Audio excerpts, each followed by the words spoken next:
Hi guys, welcome back to my channel, and it's me again, Juana, and you're watching Wanna Know. So if you are new to my channel, please don't forget to click subscribe, and to get notified, please do not forget to click the bell button. And if you have watched this video and if you find this very helpful, please don't forget to leave a comment down below. So I would like to do a shout out first to my 180 plus subscribers. Hindi ko na po kayo may isa-isa, but thank you so much from the bottom of my heart for supporting my channel. And to those who left a comment, para dun sa mga nag-comment din sa aking previous videos, thank you din po, and I really appreciate na nag-comment kayo, and sana po nakatulong ako dun sa mga questions ninyo.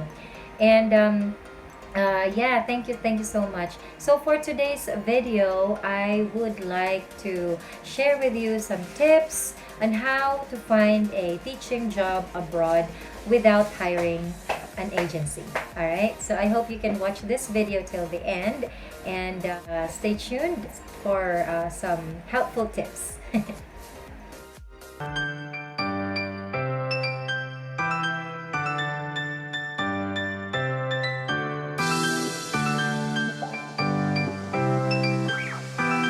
Tip that I would like to share with you is to use connections.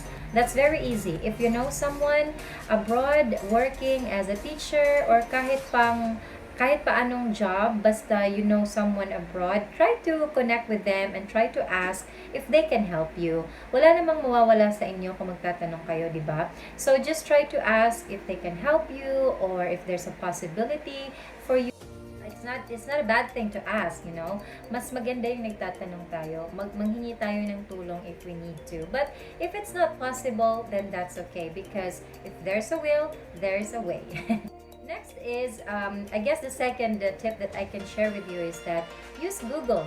Research kung saan mang country ang gusto nyong puntahan. For example, if you want to go to Korea, to Japan, to Vietnam, to teach English, try to use Google, research, and check if there is a demand for the position that you are looking for. So if you are a teacher like me, I used to search teaching jobs abroad. Tapos pag masyado na siyang broad, you can use teaching jobs in Vietnam, teaching jobs in Korea, and try to check kung ano yung mga information na makukuha nyo. And from that, I'm pretty sure that you will be able to find some schools na hiring if they are in need of teachers. Alright, so that's the second thing. I really, if you have watched my previous videos, I usually use the word research, because for you to be able to get the answer to your questions, you should research. Okay, and nandyan si Google. I'm pretty sure na marami siyang mabibigay sa inyong information. Thing is, join groups. Utilize or maximize the use of social media. I don't know if that's the correct term, but I used to join a lot of groups then. So from groups, I'm referring to Facebook groups. Because if you search sa Facebook, meron dong mga, for example, Filipino teachers in Vietnam, Filipino teachers in New Zealand, Filipino teachers in America, actually, meron din doon. And from there, maraming mga friendly members and members na willing to give to give helpful information. So yun po, you can join groups. You can use Facebook po productively. So, yung Facebook, marami kang makikita doon ng mga groups na pwedeng makatulong sa'yo, at kang makahanap ng job through these groups. Kasi may mga talagang tumutulong doon, and may mga information doon. There's a group, Filipino Teachers in New Zealand. You can join that group, and a lot of members there are willing to help you and share experience and give helpful information abroad. Next is, you already found a school, like yung pag may makita ka na ng school na hiring, and if you think that this is legit, and there's nothing wrong in trying.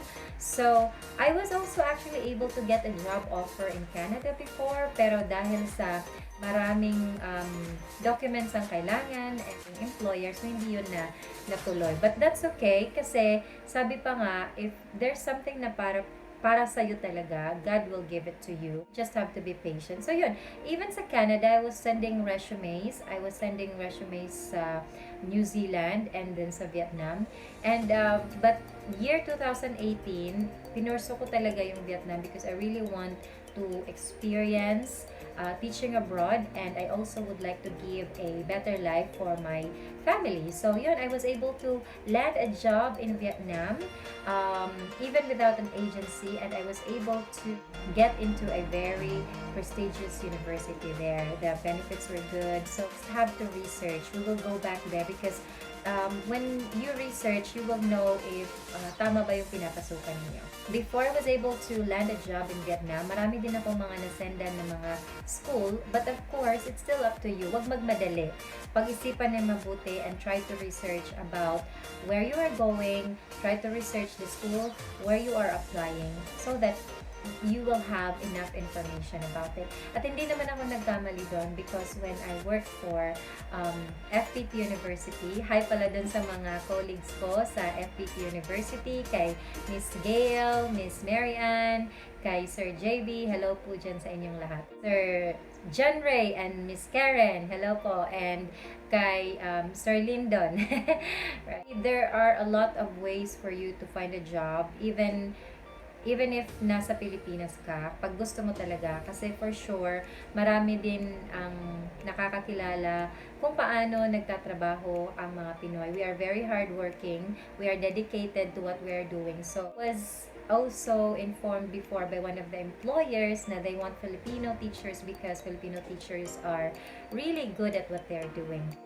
And also, make sure that you are applying for a legit company or school. Kung teacher ka man, make sure that you are sending your resume to a legit email address or legit school na hiring, kasi we have to be very careful nowadays kasi meron talagang iba na nag-phishing or nagkukuha ng mga information natin, which is very dangerous. I hope that this is very helpful. And for those aspiring to teach abroad, huwag kayong mawalan ng pag-asa even though there's a pandemic right now. Kahit may pandemic ngayon, there's still another year. Mayroon pang mga darating na mga panahon kung saan pwede na tayong lumipad.